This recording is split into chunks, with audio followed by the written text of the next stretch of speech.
대선이 대접전 속에 30일 앞으로 다가왔습니다. 이재명 후보는 진화된 민주정부를 만들겠다며 결집을 호소했고 윤석열 후보는 주 52시간제 유연화를 주장한 가운데 처음으로 단일화를 언급했습니다. 이재명 후보 부인 김혜경 씨 운전기사 비용이 경기도지사 업무 추진비에서 매달 150만 원씩 인출됐다고 국민의힘이 주장했습니다. 정부가 고위험군인 60세 이상 확진자만 집중 관리하기로 했습니다. 정부는 이달 말 하루 확진자 최대 17만 명을 전망하면서도 3월 정상 등교를 추진하고 있습니다. 생활치료센터에서 숨진 50대 코로나 환자의 진료 기록에서도 오류가 확인됐습니다. 사망하기 11분 전 정상 체온으로 기록됐습니다. 화천대유가 50억 클럽 중 한 명으로 지목된 박영수 전 특검 딸 계좌로 11억 원을 입금한 것으로 파악됐습니다. 박 전 특검은 빌린 돈이라고 해명했습니다. 미국이 베이징 올림픽 기간에도 러시아가 우크라이나를 침공할 수 있다며 대응 태세를 높였습니다. 쇼트트랙 혼성계주에서 벌어진 중국의 노터치의 판정 시비 논란이 계속됐습니다. 우리 대표팀 선수는 터치 없이 경기를 진행한 것은 본 적이 없다고 비판했습니다.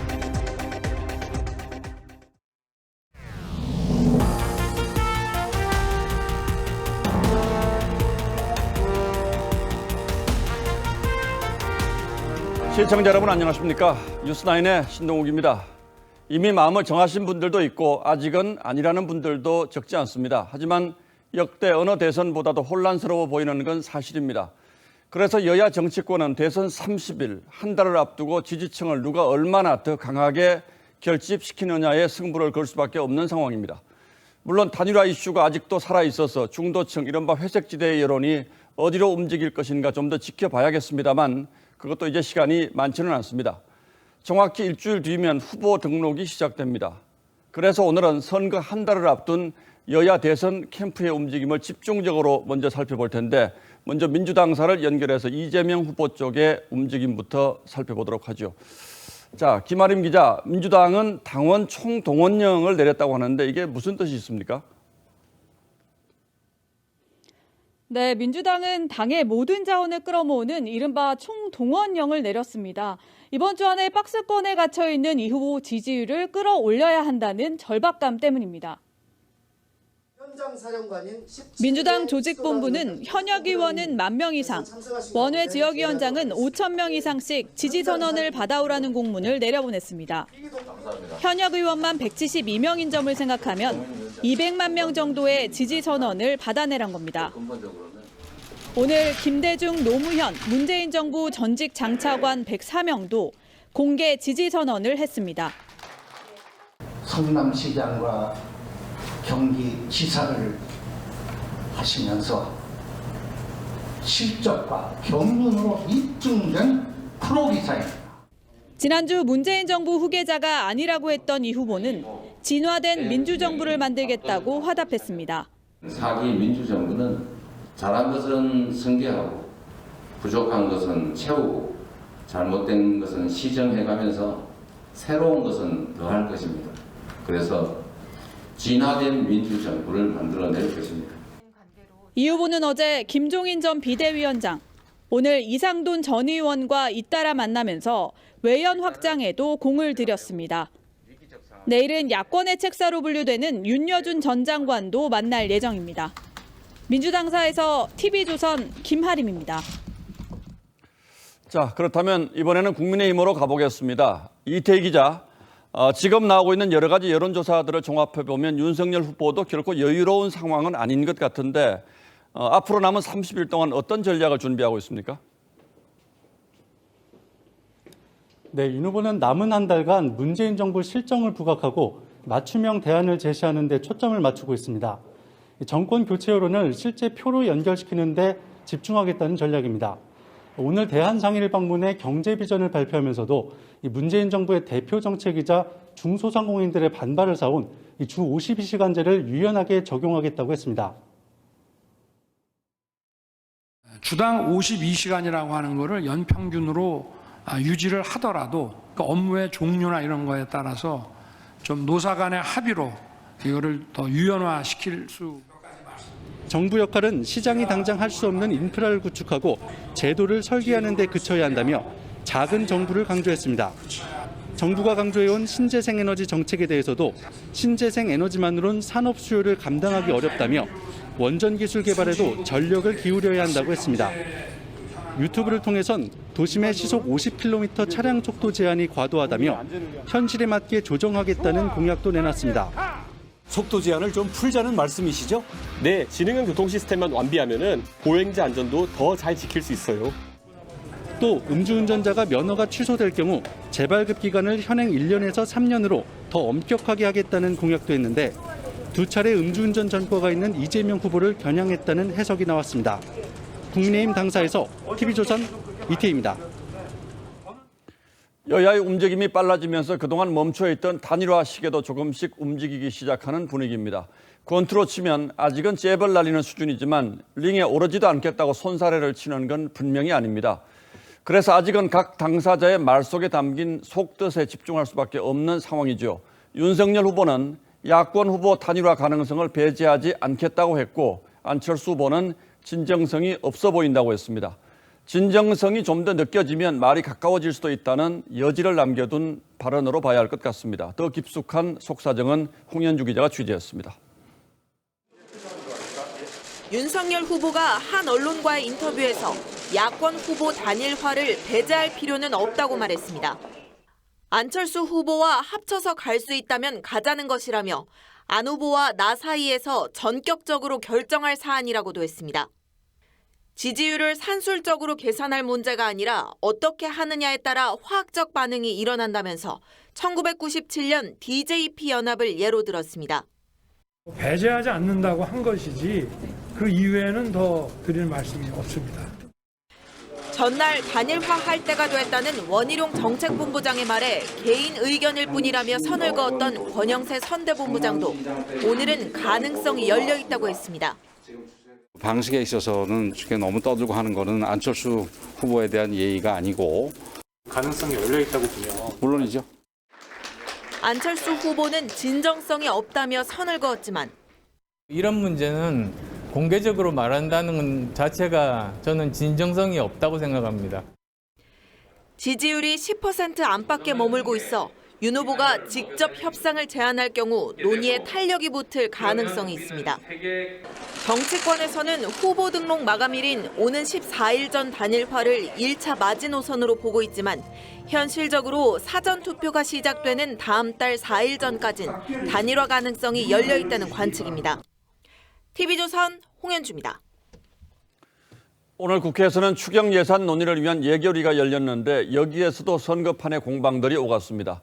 야당 의원들은 이재명 후보의 부인 김혜경 씨의 이른바 불법 의전에 대해서 공세를 이어갔고 여당 의원은 40년 전 윤석열 후보의 병역 문제를 들고 나왔습니다. 박경준 기자가 취재했습니다. 국민의힘 박수영 의원은 도지사 관용차가 아파트 단지 내에 차고지를 두고 늘 해당 위치에 서 있었다며 김혜경 씨의 사적 유용 의혹을 제기했습니다. 운전기사 월급이 업무 추진비에서 지급됐을 가능성도 거론했습니다. 경기도의 월급날인 매월 20일 날 일정한 금액이 현금으로 인출이 됩니다. 150만 원씩. 민주당은 공적 업무를 위한 관용차 배치는 정상적인 행정 조치라며 사적 이용은 없었다고 반박했지만 야당은 스웨덴 부총리가 법인카드로 초콜릿 34만 원어치를 샀다가 물러난 사건까지 거론하며 고삐를 풀지 않았습니다. 그 질을 걸고 책임을 져야 된다 하는 것이 제 생각이고 김부겸 총리는 공직 복무 지침을 통해 주의를 환기시키겠다면서도 구체적인 답변은 피했습니다. 여당은 윤석열 후보를 향한 공세로 맞대응했습니다. 사성장군 출신 김병주 의원은 윤 후보가 양쪽 눈 시력차가 큰 부동시로 병역을 면제받은 과정에 의혹을 제기했습니다. 어떤 조작적인 거나 어떤 노력을 통해서 부동시를 만든 것이 아닌가라는 합리적인 의심을 할 수가 있는 거죠. 윤 후보와의 친분을 주장한 김만배 씨 녹취록을 근거로 대장동 연루설을 제기하기도 했습니다. 대장동 사업의 해결사 노릇을 했고 또 김만배 그 결탁의 내용이 보여지는 정황입니다. 윤 후보는 병역에 대해선 얼마나 할 게 없으면 인사청문회에서 검증된 것까지 얘기하겠냐며 황당하다는 반응을 보였고 김만배 씨와는 밥이나 차 한잔한 적 없다고 했습니다. TV조선 박경주입니다. 낮 시간대 인기 시사 프로그램을 진행하는 SBS의 라디오 PD가 진행 중 있었던 선곡과 발언을 문제 삼은 민주당 측의 항의로 하차하게 되었다고 주장했습니다. SBS 측은 진행자의 편향적인 진행을 문제 삼았을 뿐 민주당의 항의 때문은 아니라고 해명했습니다만 SBS 노동조합이 거세게 반발하면서 파문이 커지고 있습니다. 민주당 의원들이 김혜경 씨 관련 정체불명의 글을 SNS에 공유했다가 가짜 뉴스로 드러나 삭제하는 소동도 있었습니다. 더 자세한 내용은 장용욱 기자가 전하겠습니다. 김혜경 씨 보도에 대한 선대위 입장이란 글입니다. 불법 의전 관련 보도를 오보라고 주장하며 언론사들이 책임져야 할 것이라고 엄포를 놓습니다. 국민의힘과 관계에 의구심이 든다며 제보자를 공격하기도 합니다. 김병욱, 이원욱 의원 등 선대위 내 주요 의원들이 SNS에 공유해 일부 언론에 기사화됐지만 결국 해당 글은 정체불명의 가짜뉴스로 드러나며 뒤늦게 삭제됐습니다. 송영길 대표 역시 김혜경 씨 의혹을 가짜뉴스라고 주장했지만 근거는 제시하지 않았습니다. 내 약을 제 비서가 사다 줄 때가 있거든요. 다른 사람 이름으로 처방받으신 적은 없을 거 아니에요, 송 대표님. 예. 전혀 다른 얘기잖아요, 그건. 아무튼 이 문제는 제가 잘 모르니까 저한테 묻지 마시고. 한 방송 진행자가 여당의 항의 뒤 하차한 일도 벌어졌습니다. SBS 시사 프로그램을 진행하는 EJ PD는 노래 가사를 인용해 내로남불을 지적하며 카드를 언급했는데 가사에 의미심장합니다. 이런 사람을 대통령으로 뽑으면 안 됩니다, 여러분. 가사에 어떤 내용이 나오죠? 나에게는 관대하고 남에게는 막대하고 이 카드로 저 카드 맞고 이런 사람은 절대로 뽑으면 안 돼요. 민주당 항의 이후 교체됐습니다. 여당은 정당한 항의라고 주장했지만 야당은 유신 정권의 금지곡 사태가 떠오를 만큼 어처구니 없다고 비판했습니다. 여당을 비난하면 혹독한 대가를 치르게 된다는 사실을 보여주는 전형적인 내로남불입니다. SBS 라디오 센터는 공정성과 객관성이란 대원칙이 훼손됐다고 판단해 결정했다고 해명했지만 SBS 노조는 반민주적이고 시대착오적인 일이라고 반발했습니다. TV조선 장용욱입니다. 대선 30일을 앞두고 각 언론사와 여론조사 기관들의 대선 후보 지지율도 쏟아져 나왔습니다. 저희도 어제 조사 결과를 발표한 바 있는데 오늘 나온 여론조사는 12개 가운데 10개가 윤석열, 이재명 후보의 오차 범위 내 박빙을 예상했습니다. 설 연휴와 전 국민의 관심을 끌었던 TV토론에도 불구하고 여론이 어느 한쪽으로 크게 쏠리지는 않았다는 뜻이겠죠. 김복은 기자가 먼저 오늘 나온 조사 결과를 종합해드리고 이게 어떤 의미가 있는지 앞으로 남은 변수는 또 어떤 게 있는지 박성재 기자에게 직접 물어보겠습니다. 지난 2일부터 4일까지 실시된 리얼미터 정례조사에서 이재명 후보는 0.4%포인트 내린 38.1%, 윤석열 후보는 3.2%포인트 오른 43.4%였습니다. 격차는 오차 범위 바뀐 5.3%포인트. 안철수 후보는 한 자릿수 지지율로 내려앉았고 심상정 후보는 거의 변동이 없었습니다. 설 연휴 동안 불거진 김혜경 씨 불법 의전과 법인카드 유용 의혹, 첫 사자 TV 토론 등이 반영된 것으로 보입니다. 김혜경 후보에 대한 리스크가 더 큰 것으로 결과들이 나오고 있습니다. 한국사회 여론연구소 여론조사에선 이 후보가 38.4%, 윤 후보는 44.6%입니다. 두 후보 간의 격차는 6.2%포인트로 한 주 전보다 벌어졌지만 여전히 오차 범위 내에 있습니다. 설 연휴가 끝난 지난 2일 이후 실시된 여론조사를 모두 분석해보니 12개 가운데 10개가 오차 범위 내의 초박빙 양상입니다. 지난 3일 첫 사자 TV 토론 뒤 각 후보의 이미지가 좋아졌는지에 대한 여론조사도 공개가 됐는데 응답자의 40.9%는 윤 후보의 이미지가, 31%는 이 후보가 좋아졌다고 답했습니다. 다만 다른 조사에서는 누가 토론을 잘했는지에 대해 이재명 후보가 가장 높게 나오기도 했습니다. TV조선 김보건입니다. 예, 말씀드린 것처럼 박성재 기자는 지금 스튜디오에 나와 있습니다. 자, 박 기자. 여론조사를 보면 오차범위라는 게 있는데 이 오차범위 안에 있다는 것은 수치상으로 앞서더라도 큰 의미를 두기 어렵다 이런 뜻이죠. 그런데 이 수치들을 전체적으로 모아서 보면 어떻습니까? 네, 그래서 이 빅데이터 분석 기법으로 여론조사 결과들을 들여다봤습니다. 이 설 연휴 이후 나온 12개 여론조사의 후보별 지지율을 이 그래프상에 점으로 이 표시를 했습니다. 예. 여론조사마다 편차가 크다 보니 이 두 후보 모두 이렇게 위아래로 길쭉하게 군이 형성됐습니다. 자, 겹치는 부분들이 있긴 합니다만 대체적으로 보면 윤석열 후보의 점이 이재명 후보 점보다는 좀 위에 있다, 이렇게 봐야 되겠네요. 그렇습니다. 이 여론조사 방식에 따라서 차이가 좀 있는데 이 자동응답 방식만 먼저 보겠습니다. 이 윤 후보가 이 후보를 오차 범위 밖에서 앞서는 결과들이 꽤 보이죠. 예. 이 반대로 전화 면접 방식만 보면 양상이 좀 달라집니다. 이 경우는 이 윤 후보의 점들과 이 후보의 점들이 이렇게 많이 좀 붙어 있습니다. 자, 그러니까 자동 응답 방식과 전화 면접 조사의 차이가 좀 있다는 건데 이 차이는 어디서 나는 걸까요? 네, ARS 응답자들은 적극적 의사표시층인데 이 여론조사 전문가들의 이야기를 들어보면 ARS 방식이 전화 면접 방식에 비해 가감 없이 의견을 표현하는 경우가 많다고 합니다. 예. 이 둘 중 어느 방식이 더 정확하다고 단정할 수는 없지만 이 어떤 방식이든 이 동일 여론조사의 추세, 그러니까 이게 오름세냐 내림세냐 그 자체에는 의미 부여가 가능합니다. 자, 개별적인 조사 결과보다는 이 추세는 좀 참고할 만하다, 이런 뜻인 것 같은데, 자, 이번에는 앞으로 남은 변수들을 점검해 보죠. 박성재 기자도 역시 제일 큰 변수는 단일화라고 생각합니까? 그렇습니다. 이 TV조선 자체 조사에서 보면 누구로 단일화를 하든 단일화는 야권 후보의 필승으로 나옵니다. 다만 여론조사를 통한 단일화 방식은 역선택 논란까지 있어 룰을 정하기가 쉽지는 않습니다. 예. 그래서 윤석열 후보도 언급한 대로 이 두 후보끼리 단판 짓는 방식이 현실적으로 꼽힙니다. 후보 등록 직전인 이번 주 후반 지지율이 어떤 흐름을 보이냐에 따라 이 안철수 후보의 거취가 결정될 가능성도 있습니다. 예. 윤석열 후보가 DJP 연합 방식을 언급을 했다고 하는데 이건 어떻게 하겠다는 거죠? 네, 당시의 단일화는 김종필 후보가 김대중 후보의 손을 들어주고 이 총리와 경제 분야 내각을 맡는 일종의 이 공동정부 구상이었죠. 예. 이 윤석열 후보는 AR 정부 모델을 구상하고 있는데 이 부분에서 안철수 후보에게 역할을 맡기는 방안이 거론되기도 했습니다. 자, 그리고 두 번째 변수, 이른바 배우자 리스크는 어떻게 봐야 할까요? 네, 김혜경 씨의 불법 의전과 법인카드 유용 논란에 대해 이 후보가 발빠르게 사과를 했습니다만 이 뭘 어떻게 잘못했는지에 대해서는 구체적으로 밝히지 않으면서 공방의 여지가 남아 있습니다. 민주당 우상호 총괄선대본부장은 그리 충격적 영향을 미치고 있는 것 같지는 않다, 이렇게 분석했는데 직접 들어보시겠습니다. 국민들께서는 부적절해 보이나 기존에 관련된 그전에 나왔던 여러 가지 사건들과 비교해 볼 때 그렇게 심각하게 보시지는 않는 것 같다.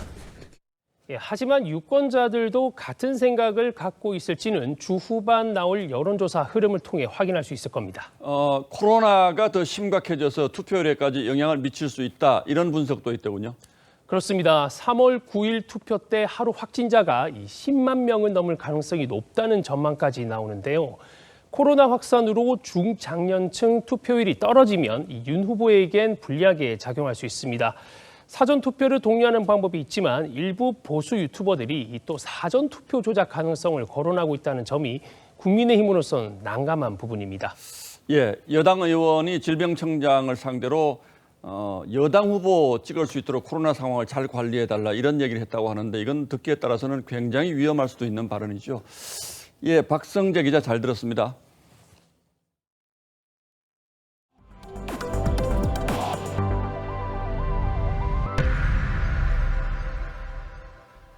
검사량이 감소한다는 휴일이 꼈는데도 코로나 신규 확진자가 사흘 연속 3만 명을 넘어서 4만 명 발생이 이제 눈앞입니다.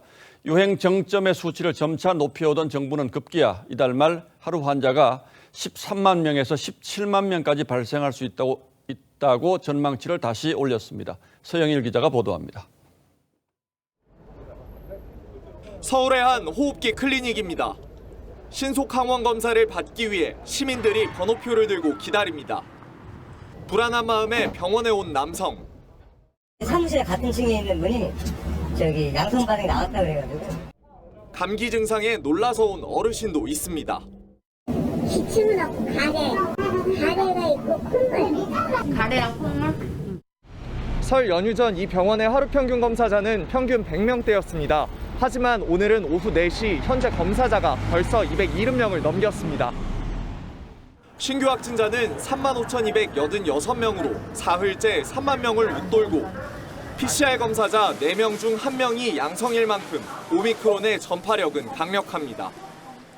문재인 대통령은 지금부터가 오미크론 대응의 진짜 시험대라며 힘을 모아달라고 호소했습니다. 동이 트기 전이 가장 어둡고 봄이 오기 전이 가장 춥다고 합니다. 일상회복으로 가는 마지막 고비라고 생각합니다.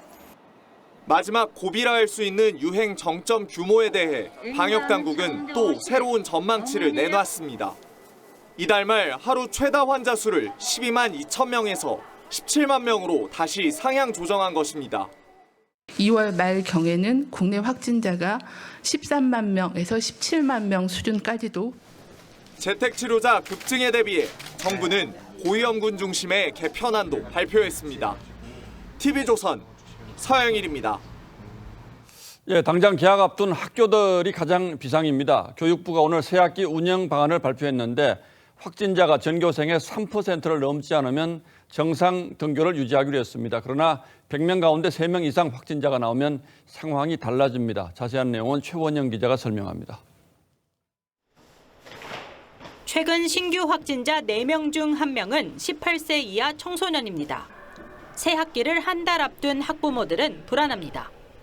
어차피 이제 확진자는 또 계속 늘어났기 때문에 그렇게 하고 가는 게 낫지 않을까 생각.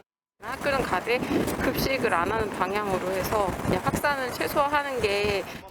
오미크론 확산 우려에도 교육부는 예정대로 오는 3월 정상 등교를 실시하기로 했습니다. 정상 등교는 학교 내 확진자 비율이 3%를 넘지 않아야 가능합니다. 3%를 넘기면 등교를 중단할 수 있다는 게 교육부 설명입니다. 이 경우 학교 상황에 따라 전면이나 일부 원격 수업 또는 교육활동 일부 제한 중에서 하나를 선택할 수 있습니다. 학교에 확진자 발생 시 접촉자 중 유증상자는 PCR 검사를 받고 무증상자는 등교를 계속합니다. 단 신속 항원 검사를 일주일 동안 3번 해야 합니다. 이 같은 절차는 일선 학교가 진행합니다. 확진자가 발생할 시에 방역 당국 기준에 따른 자체 조사를 실시하고 학교장이 접촉자를 분류하고. 그런데 학교가 이 같은 업무를 맡는 게 새로운 논란이 될 전망입니다. 교육 현장에선 업무 증가를 호소하는 목소리도 나옵니다. 방역은 질병당국과 교육청, 지자체가 전담하는 그런 지원 체계를. 정부는 방역 인력 7만 명을 일선 학교에 지원할 예정입니다. TV조선 최은행입니다. 방역 당국이 다시 한번 코로나 격리 치료 체계 개편을 결정했습니다. 모든 재택 치료자를 대상으로 해왔던 유선 모니터링을 앞으로는 고위험군만 하는 등 큰 변화가 생기는데 어떻게 바뀌고 또 우려되는 점은 없는지 따져보겠습니다. 자, 최원희 기자, 관리 체계를 개편한 가장 큰 이유는 뭘까요? 네, 현재 재택 치료자가 14만 6천 명이 넘습니다. 정부의 관리 역량 16만 6천여 명의 88%까지 찬 상태인데요. 정은경 청장은 국회에 출석해서 3월 초엔 100만 명까지 예상된다고 했습니다. 모든 재택 치료자를 관리하는 게 어려워진 상황입니다. 100만 명이면 숫자가 굉장히 많은데 이런 분들은 앞으로 어떻게 되는 건가요? 네, 60세 이상과 먹는 치료제 처방 대상자 등 집중 관리군은 지금처럼 하루 2번 전화 모니터링을 받고요. 일반 관리군은 그간 하루 한 번씩 받던 모니터링 없어집니다. 예. 확진자의 76.5%나 되는 일반 관리군은 집에서 스스로 건강을 돌보다가 상태가 나빠지면 비대면 진료를 요청해야 합니다. 해열제, 체온계 등이 담긴 재택치료 키트도 앞으로는 집중관리군에게만 제공됩니다. 그리고 또 하나 격리 방식도 바뀐다면서요? 네, 확진자와 격리 대상자 모두 GPS 자가격리 앱으로 감시하지 않습니다. 동거가족도 미접종자라 하더라도 확진자랑 똑같이 7일만 격리하고요. 또 격리하는 동안 가족 중 또 다른 확진자가 나와도 격리 기간 더 늘지 않습니다. 병원 방문, 식료품 구매 등 필수적인 외출도 가능합니다. 특히 접종 완료자의 경우엔 격리가 아예 면제됩니다. 그러니까 사실상 통제도 없고 거의 자율에 맡긴다 이제 이런 뜻이 될 텐데 그런데 만약에 제가 코로나 환자라고 한다면 집에 있다가 갑자기 상태가 나빠지면 그때는 어떻게 해야 됩니까? 네, 한 3가지 방법이 있습니다. 먼저 호흡기 클리닉 등 정부 지정 병원에서 비대면 진료 받는 방법이 있습니다. 현재 1,180여 곳이 운영 중인데요. 조만간 4,000곳으로 확대할 계획입니다.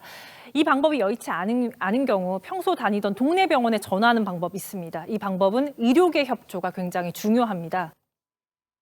기존에 자기들이 돌보던 환자에 대해서는 이분이 환자가 갑자기 코로나에 걸렸다 하더라도 성심성의껏 진료해 주시라고 부탁을. 하지만 비대면 진료가 되는 곳을 찾다가 시간을 낭비할 수가 있습니다. 전화했을 때 과연 빨리 통화가 될 수 있는 것이냐 하는 게 우려가 되기 때문에 재택 요양 중에라도 증상이 악화됐을 시에는 바로 신고할 수 있는 시스템이 마련되어야 된다. 네, 이런 우려나 병원이 문 닫는 야간에 대비해서 방역당국은 24시간 운영되는 지자체 재택상담 시스템 구축을 오는 10일까지 준비 중입니다. 물론 지금 상황이 불가피하게 느껴지긴 합니다만 걱정하시는 분들의 핵심은 갑자기 상태가 나빠졌을 경우에 과연 제대로 대응할 수 있는가 뭐 이런 문제 아니겠습니까? 네, 그렇습니다. 최근 광주에서 고등학생이 격리 해제 뒤 나흘 만에 숨지는 일이 있었습니다. 격리 기간이 줄어든 만큼 격리가 해제돼도 증상이 있는지 잘 살펴야 하겠고요. 또 이 고위험군 분류 기준이 이렇게 단순하다 보니까 40에서 50대 만성 질환자나 또 스스로 돌볼 능력이 부족한 분들이 사각지대에 놓이게 될 우려도 남습니다. 예. 50대 이하에서도 사실 좀 급격하게 증상이 나빠질 수 있는 저질환을 갖고 있는 사람들도 많이 있고 결론적으로 요약하자면 내 몸은 내가 지키고 남에게 피해가지 않도록 최대한 조심해달라 이런 당부군요. 네, 그렇습니다. 예, 알겠습니다. 최원희 기자 잘 들었습니다.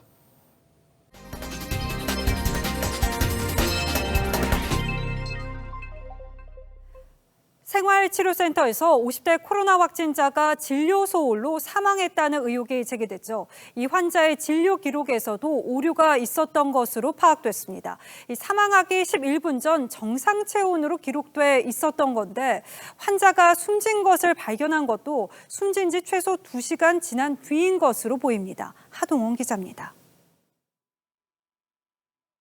50대 남성 A씨가 생활치료센터에서 숨진 채 발견된 건 지난 1일 오후 3시 23분. 센터 직원의 신고를 받고 출동한 소방당국은 현장에 도착할 당시 A씨가 이미 숨을 거둔 것으로 판단했습니다. 관절이랑 관절은 싹 다 뻗어 있었고요. 저희도 따로 심폐소생술을 시행하진 않았습니다. 그런데 당시 진료 기록엔 A씨가 숨진 채 발견되기 11분 전에 정상 체온이었다고 적혀 있었습니다. 당일 오전 8시 반에도 체온이 36도라고 기록됐습니다. 부산시는 해당 간호사가 다른 환자의 체온을 실수로 입력했다고 해명합니다. 화면이 그분 화면을 켜놓고 다른 사람 차트를 이렇게 한다고 하다가 그게 오류로 기재된 사항이다라고. 유족 측은 센터 측이 기저질환을 앓던 A씨에 대한 적절한 관리가 없었다며 분통을 터뜨렸습니다. 환자를 착각해서 이 화면을 띄워놨기 때문에 이런 핑계를 댈 수가 있는지 그거 적을 시간에 한 번만 올라가 보셨으면. 경찰은 해당 간호사 등을 상대로 진로 기록 허위 작성 여부를 조사하고 있습니다. TV조선 하동훈입니다. 광주 신축 아파트 붕괴 사고 한 달여 만에 실종자가 1명 더 추가 수습되면서 이제 마지막 매몰자 구조만 남겨놓게 됐습니다. 구조당국은 마지막 매몰자가 있는 지점까지 이제 2m 정도를 남겨뒀다고 전했습니다. 배상용 기자입니다. 구조대원들이 27층에서 분주히 오가고 잠시 뒤 구급차가 현장을 빠져나갑니다.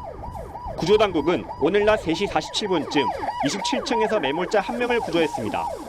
오늘 오전 11시 50분쯤 매몰자를 발견한 지 4시간 만입니다. 구조 완료하여 병원으로 이송하였습니다. 하지만 구급대원이 현장에서 확인한 결과 돌아가신 것으로 추정되며 신축 중이던 아파트 붕괴 사고가 난 지 오늘로 28일째. 지금까지 실종자 6명 가운데 5명을 발견해 수습했고 26층에서 발견한 매몰자 1명은 아직 구조가 진행 중입니다. 피해자 가족들은 마지막까지 구조에 최선을 다해달라고 요청했습니다.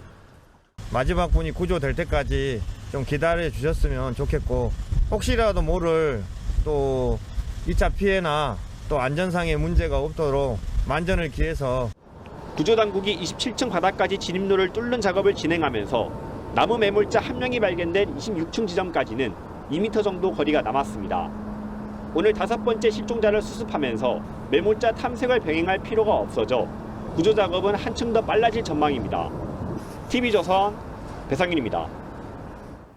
돌이 갓 지난 아기가 한 어린이집에 맡겨졌다가 치아가 부러지는 일이 벌어졌습니다. CCTV에는 보육교사가 아기에게 발길질을 하는 모습이 남겨졌습니다. 비슷한 학대가 여러 아이에게 상습적으로 벌어졌던 것으로 파악돼서 피해 부모들이 경찰에 CCTV 조사 기간 확대를 요청했습니다. 이성진 기자입니다.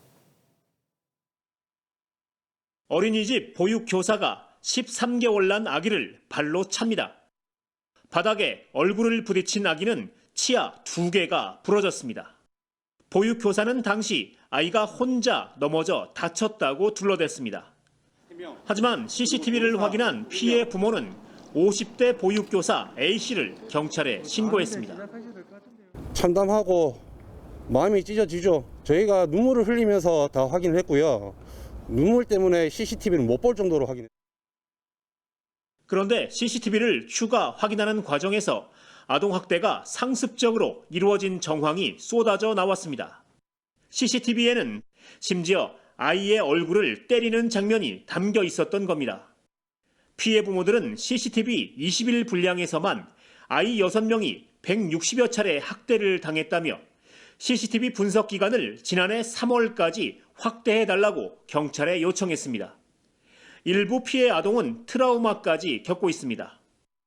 바닥에다 머리를 박는다든지 그리고 자기 이제 부모나 친구들한테 손을 올려요. 뺨을 때리고. 경찰은 어제 A씨를 입건하고 추가 아동학대 여부를 조사하고 있습니다. TV조선 이성진입니다.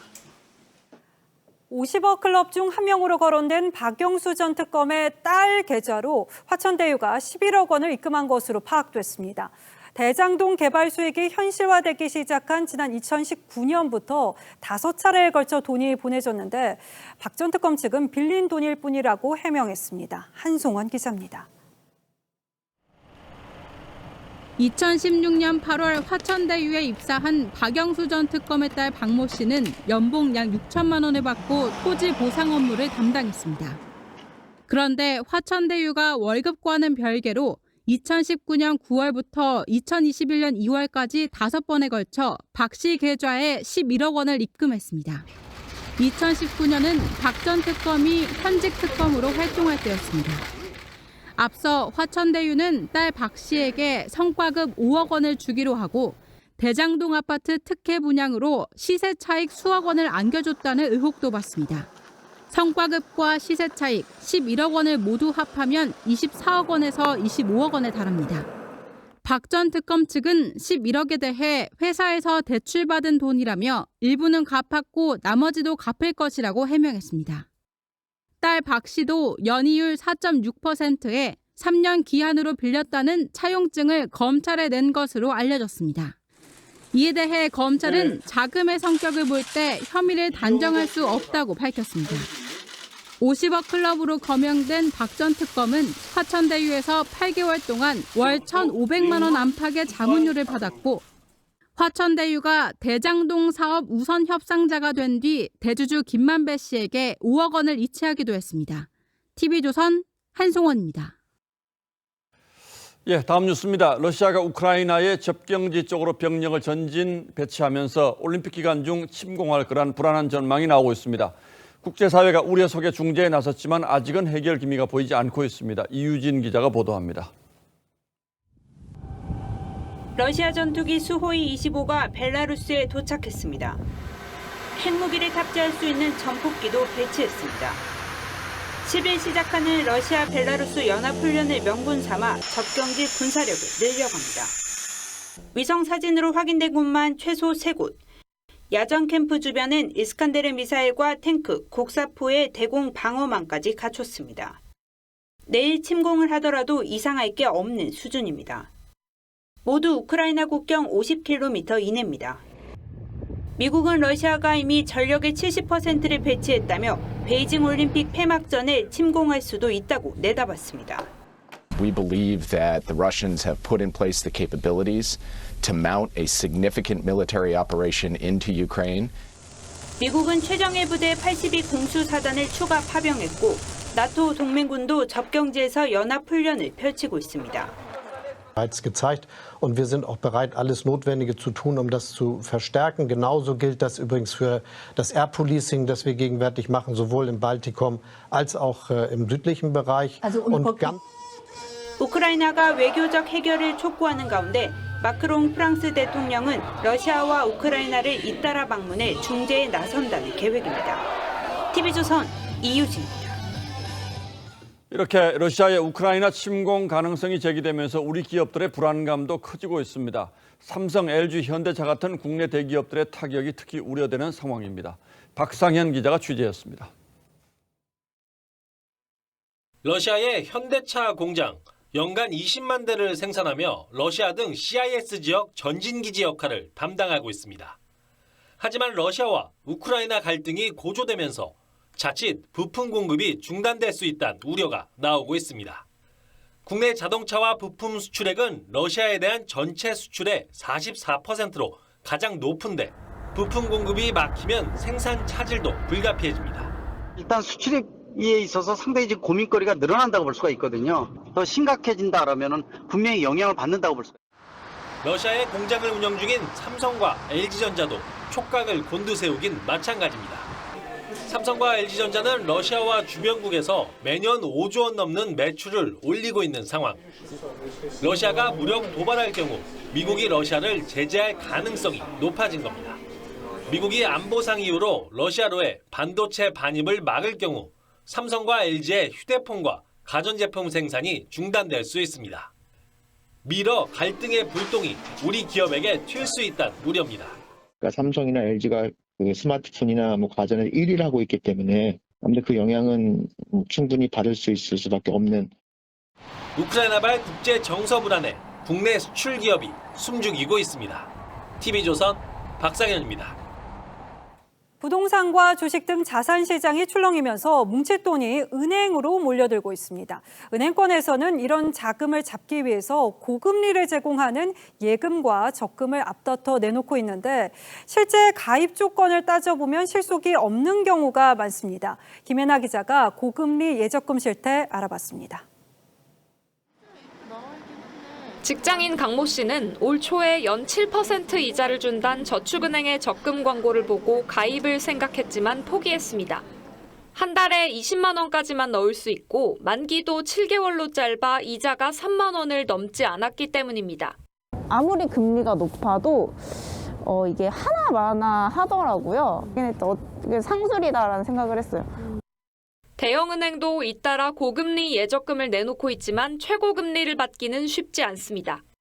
5대 은행 중 최고금리가 가장 높은 한 예금의 경우 만 50세 이상의 6개월 이상 주거래, 자산 계좌 잔액 500만 원 유지란 조건을 모두 지켜야 2.05%의 금리를 받을 수 있습니다. 예금과 대출금리 차이가 크다는 비판 여론을 무마하기 위한 생색내기이거나 신규 고객을 늘리기 위한 미끼 상품인 셈입니다. 실제로 7% 적금 상품을 출시한 저축은행은 한 달 새 계좌 개설이 5배나 늘었습니다. 마케팅 차원일 수도 있을 것 같습니다. 달성 가능 여부를 먼저 확인을 해야 될 거고요. 은행 예금에 한 달간 30조 원 넘는 돈이 몰릴 정도로 안전자산 선호 현상이 뚜렷한 상황에서 은행권이 미끼 상품으로 금융 소비자들에게 혼란만 주고 있다는 지적이 나옵니다. TV조선 김예나입니다. 백신 의무화에 반대하는 시위가 여러 나라에서 이어지는데요. 캐나다 상황이 복잡하게 흘러갑니다. 이 생계를 위협받게 된 트럭 운전사들의 시위로 도심이 마비될 지경입니다. 수도 오타와는 비상사태를 선포했습니다. 유혜림 기자입니다. 국회의사당 앞 도로를 점령한 화물 트럭들이 쉴 새 없이 경적을 울립니다. 트럭 운전사들은 백신 의무화에 반발하며 열흘째 도로를 떠나지 않고 있습니다.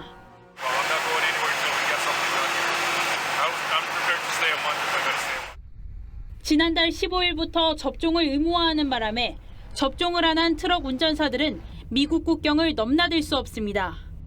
생업을 위협받게 된 미접종 운전사들이 시위에 나섰고 백신 패스에 반대하는 시민들도 합세했습니다. 밤낮 없는 경적 소리에 시민들의 불만이 커지고 마가선 트럭들로 도심 곳곳은 마비됐습니다. 급기야 오타와시는 시위대가 경찰관 수보다 많아 통제가 안 된다며 비상사태를 선포했습니다. Many residents have not slept for days due to the noise and disruptions. We've had to close some businesses. 시위는 토론토와 밴쿠버 등 전역으로 번지고 있습니다. 위니펙에선 화가 난 한 남성이 차를 몰고 시위대에 돌진해 4명이 부상을 입었습니다. TV조선 유혜림입니다. 코로나 3년차인 올해 대작으로 시동을 건 뮤지컬 등 공연계가 오미크론 확산에 당황한 모습입니다. 배우의 잇단 확진에 우선 공연 취소와 재개를 반복하고 있는데 영화계도 개봉을 늦추면서 상황을 주시하고 있습니다. 이루라 기자입니다. 출연 배우 중 2명의 확진자가 나오면서 공연을 잠시 중단한 뮤지컬 썸씽 로튼. 2차례 취소 연장 끝에 다음 주 공연을 재개합니다. 역시 곧 시작할 뮤지컬 레베카와 엑스칼리버도 배우들의 잇단 돌파 감염으로 공연을 중단했습니다. 일부 배우들 중엔 여러 작품을 동시 출연하는 경우도 있어 공연 줄 취소의 원인이 되기도 했습니다. 제작사 측은 전액 환불 처리에 고객들의 불만까지 떠안아 난감한 상황입니다. 한 업계 관계자는 엄청난 경제적 손실을 감수하더라도 관객 안전을 위해서 선제적으로 대응할 수밖에 없다고 토로했습니다. 설 연휴를 맞아 반짝 흥행을 노렸던 극장가도 상황은 비슷합니다. 올해 개봉한 영화 중 해적이 최초로 100만 관객을 돌파했지만 주말 관객 수는 뚝 떨어졌습니다. 영화진흥위원회에 따르면 지난 주말 극장 관객 수는 설 연휴인 전주에 비해 40%나 감소했습니다. 대작 개봉도 미뤄졌습니다. 2월 달 내로는 한국 영화 기대작이 나오기는 어려운 환경이고 3월 달에는 약간의 저울질하는 영화들은 좀 있을 것이. 엄격한 방역 지침 속에서 고군분투하던 문화계가 오미크론 확산으로 또 한 번 위기를 맞았습니다. TV조선 이루랍니다. 대선을 앞두고 정책이 실종됐다는 말 많이들 하시는데요. 오늘 TV조선과 싱크탱크 K정책 플랫폼이 공동 주최한 포럼에서 국가 혁신 정책이 제시됐습니다. 벤처 창업과 대학 지원을 통합 관리하는 이른바 국가혁신부를 창설하자는 제안입니다. 이상배 기자가 전합니다. 학력 인구 감소로 대학들은 존폐 기로에 놓였습니다. 지난 2019년 52만여 명이었던 대학 입시생 수는 오는 2024년 37만여 명까지 급격히 줄어들 것으로 전망됩니다. 위기에 처한 대학을 혁신하기 위해서는 대학을 교육부로부터 독립시켜 연구개발과 벤처 창업 등 기업 혁신 생태계와 연계해야 한다는 목소리가 힘을 얻고 있습니다. 대학의 파괴적 혁신이 중요하고요. 또 이거를 만들 수 있는 정부 정책도 대학이 혁신 생태계의 허브가 될 수 있도록 해야 된다는 거죠. 성공 사례는 영국에 있습니다. 영국은 지난 2009년부터 벤처 창업과 대학 지원 기능을 통합한 기업 혁신 기술부를 설치해 디지털 대전환 시대 혁신을 주도하고 있습니다. 교육부는 대학의 교육 규제 기능은 업무 총질로 이관하는 것이 좋겠고요. 나머지 초중등 보육 청소년을 묶어서 TV조선과 K정책 플랫폼이 웨비나 형태로 진행한 청년이 주도하는 대한민국 미래 메가 프로젝트 포럼에서는 내일을 위한 오늘 등 10여 개 청년단체들이 동참해 청년이 주도하는 미래 한국의 청사진을 제시했습니다. TV조선 이상배입니다.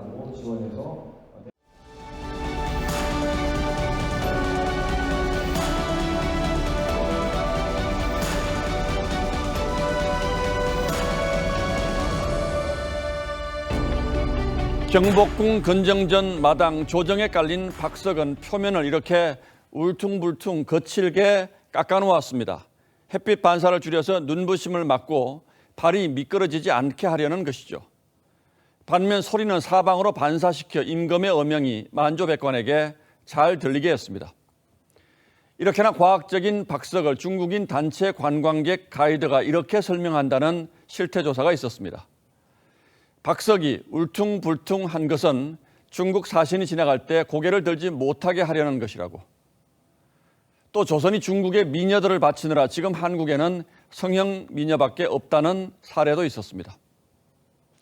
이런 역사 왜곡과 비하가 전체 엉터리 설명의 절반을 차지한답니다. 중국의 어느 웹 예능이 벌인 민족춤 경연에 아리랑이 등장했습니다.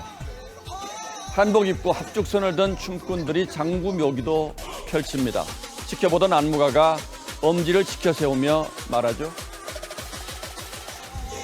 不得不佩服 Hello Dance 真的编舞绝了。 베이징 동계올림픽 개회식에 한복을 입은 여성이 등장하면서 중국의 우리 역사 문화 침탈이 도를 넘었다는 우려와 분노에 불을 당겼습니다. 주요 대선 주자들을 비롯한 정치권도 일제히 성토하고 나섰습니다. 사실 한복 여성을 참가시킨 것 자체를 비난하기는 어렵습니다. 다민족 국가라고 내세우기 위해서 전통 복식을 한 55 소수민족 대표를 모은 이벤트였으니까 말이죠. 지난 2008년 베이징 올림픽 때도 조선족 가무단이 한복 입고 공연했을 때 논란이 되지 않았습니다. 그런데 이번에는 왜 반중 정서가 심상치 않은지를 중국은 정직하게 돌아볼 필요가 있습니다.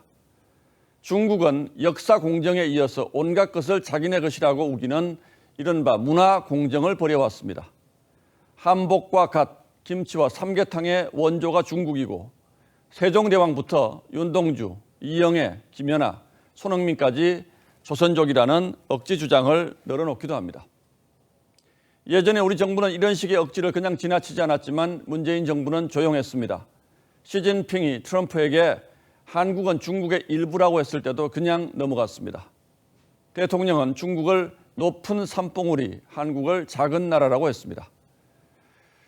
이번 개회식에 참석한 문화부 장관은 한복이 등장한다는 소식을 듣고 한복을 준비해 입은 것이 무언의 항의 표시가 됐다고 했습니다.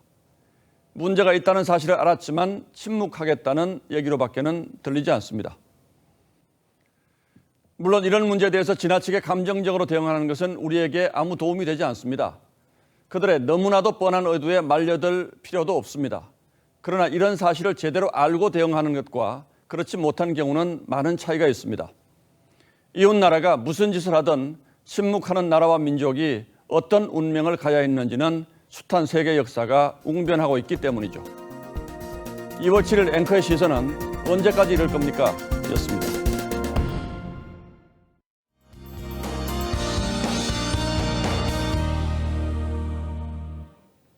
이번 주는 강추위 없이 좀 더 포근하게 지내실 수 있겠습니다.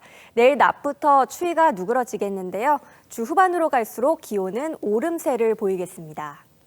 이렇게 추위가 풀리면 미세먼지 걱정부터 하게 되죠.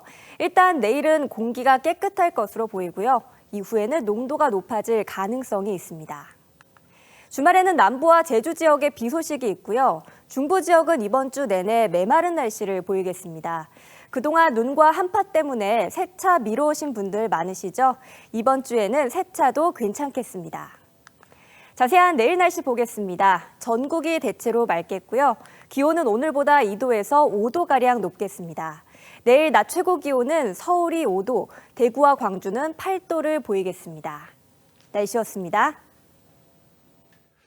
예, 2월 7일 월요일 뉴스9는 여기서 모두 마치겠습니다. 시청해주신 여러분 고맙습니다.